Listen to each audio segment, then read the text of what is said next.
What's up everyone, in this video I'll show you how to add an anchor to another page on Elementor on WordPress. So here as you can see I'm on my WordPress dashboard, and the first thing you want to make sure is to have the Elementor plugin installed, which is the website builder. I've installed it here as you can see. However, if you don't have it, just go to plugins, add new plugin,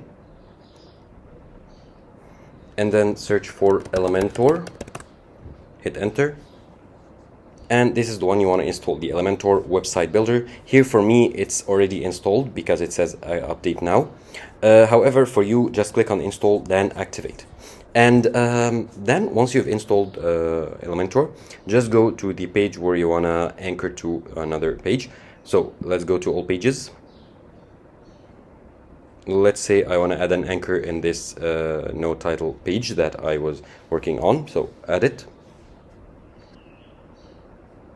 Now click on Edit with Elementor,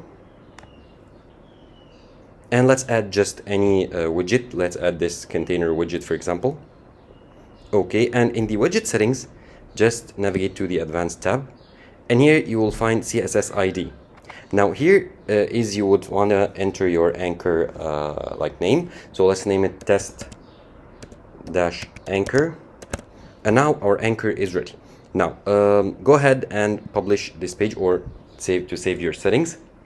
Now let's go to another page. Let's go back here, back again to the pages. Let's go to the add listing, for example, page,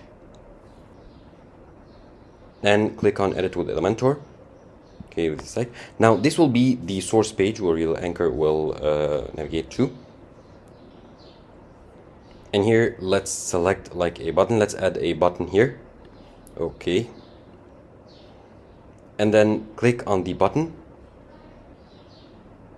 and here you'll find in the link field, let's enter the like URL of the web page.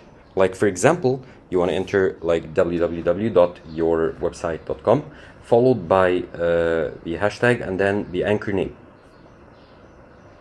Like for example here, like my website.com / the page name, and after the hashtag enter the name of the anchor. So let's say test anchor, and now save, publish, and your anchor will be set.